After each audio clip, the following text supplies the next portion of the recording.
Crispin, the Cross of Lead, chapters 34 through 35. Chapter 34.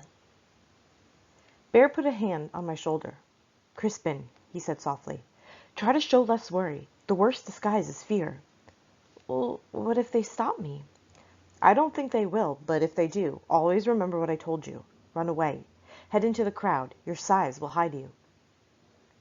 Watching intensely, I saw that those trying to get into the town had formed two lines, which pressed through the gauntlet of soldiers.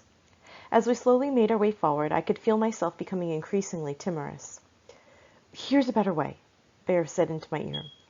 "When I tell you to, when we're close to the gate, start playing the pipe. I'll dance." "But won't that make them pay more attention?" I said. "Do as I say," he said, but in so tense a fashion I dared not question him. Instead, we edged along. Just as we approached the gate and the soldiers, Bear said, "Begin." I hastily made the sign of the cross over my heart, called on St. Giles to protect me, and with trembling fingers took up the recorder and began to play. Bear began to beat his drum and dance. People turned to look. There were smiles on their faces, and from some, applause. That included the soldiers. We fairly well danced our way up to the gate and through the town halls with not so much as an unkind look from anyone. "Well done," said Bear with a palpable sigh of relief as we entered Great Wexley itself. Please stop here and answer question 1. If I had been amazed by what I'd seen on the road, I was more astonished once within Great Wexley. For we had hardly passed through the gate when I saw more people, men, women, and children, in that one moment than I had seen in all my life together. Just the din that burst upon my ears was beyond belief. People were shouting, calling, arguing, laughing, selling their wares to any and all from where they stood. Wandering water carriers were proclaiming what they sold. So were those who offered apples, lavender, ribbons. It was hard to know who was talking to whom. It all appeared to my eyes and ears like a flock of crows screaming at one another in a crowded field of newly threshed wheat. No, it was more like a dense forest, not of trees, but of people, for we could not walk straight, but had to weave our way along, constantly bumping and banging into others. In Stromford village you could not pass anyone without knowing them and receiving some nod of greeting, perhaps a grunted word or two. Even I received such notice. There, strangers were as rare as shooting stars and just as pretentious. But though Bear and I were strangers to Great Wexley, and I a Wolf's Head, no one seemed to care, though they did glance at Bear, if only on account of his size. Please stop here and answer question 2. Still, what assaulted my senses more than anything, aside from the sheer number of people of all ages and the ensuing cacophony, was the stench that filled the air. Rotting goods, food, dung, manure, human slop and swill, mixed together into such a ghastly brew as to make me want to swoon. In my village, refuse was heaved behind our houses. In Great Wexley, foulness lay on the wide road where we walked. This road was no longer dirt and mud, but laid out in stone. A filth-filled gutter like an open gut ran down its middle. Even as we passed, I saw house shutters opened and muck heaved out onto the street, sometimes dousing passers-by, to the hilarity of those watching, arousing fury from the victims. Nor was it only people I saw, but animals, pigs, chickens, geese, dogs, and rats, all of which scurried along the crowds with as little thought to people as the people seemed to give them. Pressing in on the crowded, narrow streets were looming walls of close-built buildings, structures, 2, sometimes 3 stories high, with slate, not thatch, roofs. These houses were, for the most part, built of timber beams with pale mortar filling in between the wood. Here and there stood stone buildings of even grander proportions. Many houses had their upper stories built so that they extended over the narrow streets, blotting out the sky. The houses had countless windows, mostly with shutters, but some with glass, more than I had ever seen before. As for doors, I did not think the world had so many. These people, I thought, must live their lives by little more than entries and exits. And again, on many places, there were black cloth draped with intertwining ribbons of blue and gold. I asked Bear what it meant. This time he replied, Someone important has died. Please stop here and answer question 3.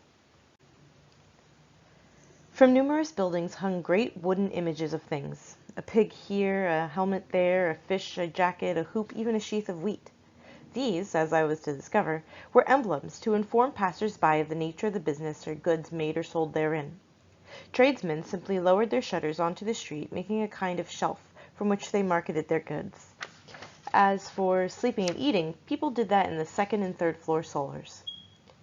There was so much to see. I barely looked at one thing, but felt compelled to look at yet another. Indeed, there were so many objects to look at that if I had 10 eyes, I could not have seen them all. It made my head ache. More than once Bear had to haul me in or yell, for dumbfounded by what I saw, I would halt in my tracks and stand in danger of being knocked down and trampled by the swarming people. For instance, I saw a bakery that sold bread that was swan white, something I had never seen before, and meat. I swear, by Jesus' name, there was more meat than the whole kingdom could consume. I had always known that Stromford village had little enough to eat, but assumed that it was no different from the rest of the world. Now I discovered how poor my village was.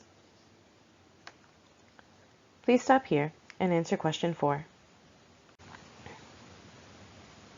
On and on we went, until Bear unexpectedly grabbed me by my arm and swung me around. "Look," he said.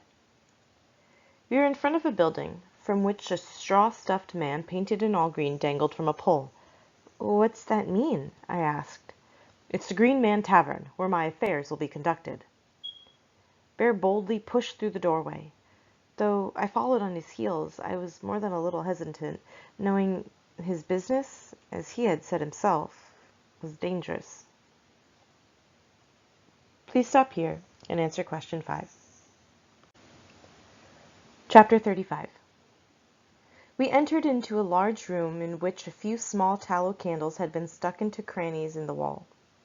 Despite the sputtering light, it was a dim and smoky place that reeked of bad ale, stale bread, and sour wine.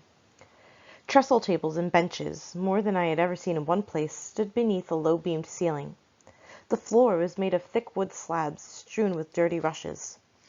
To one side stood a kind of counter, upon which sat rows of wooden tankards. Behind this counter stood a large, buxom woman. Dressed in a brown, grease-spotted kirtle, she had a lopsided white linen cap upon her dark and gray-streaked tresses. Around her waist was a belt of glassy rosary beads from which dangled a leather purse. Wooden patterns were on her feet. As for her face, it was a flushed and rosy red. Her nose was flat, as if it had been once broken. Her cheeks were sunken too. Withal, she cast off a brimming, bustling force. Please stop here and answer question 6. When we came forward, she squinted to see who was there. As Bear loomed large before her, a grand grin spread upon her face, revealing not just joy, but a complete lack of teeth. "God's wounds!" she cried, with a lisping, spittling, spraying laughter. "It's the bear set loose among us again."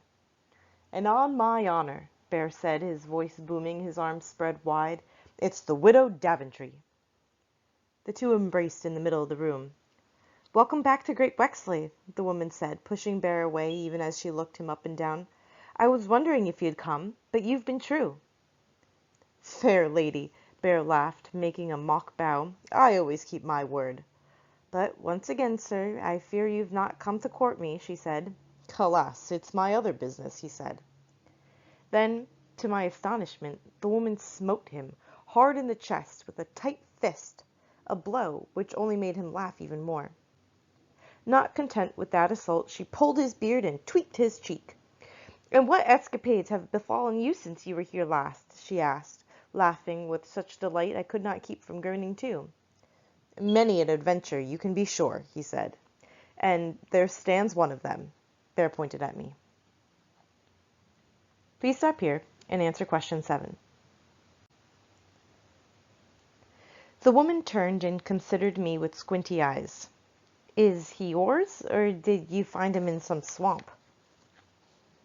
Before he answered, Bear looked around. What he might have been searching for, I don't know, for only 3 of us were there. It was God's sweet grace that let him find me. How did that happen? We met in an abandoned village. He had fled his village. Did he? The woman said, and looked at me with new interest. For what reason? In search of a grander world, said Bear. And what of his father? His mother? Both gone to a better world. An orphan, then. And not pursued? She asked, clearly relishing the tale. That's another matter, Bear said, with a frown. But by the laws of this realm, he said, he's fully bound to me now, my apprentice, and a likely lad. It felt good to hear his praise. What's your name? She asked me. I made myself look up. It's Crispin. Now there's a high-born name for a lowly lad, the woman said.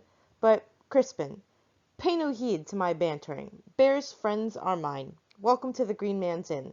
Where do you come from? Please stop here and answer question 8. When I hesitated, Bear said, Crispin, name your village. Stromford, I said.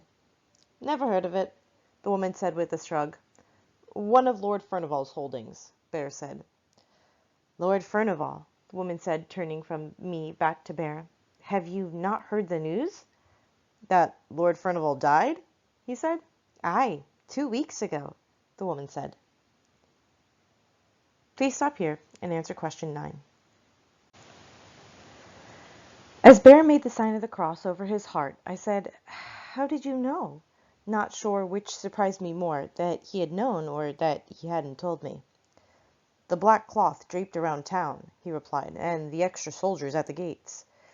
To be sure, the woman said, when great men die, there's always unrest.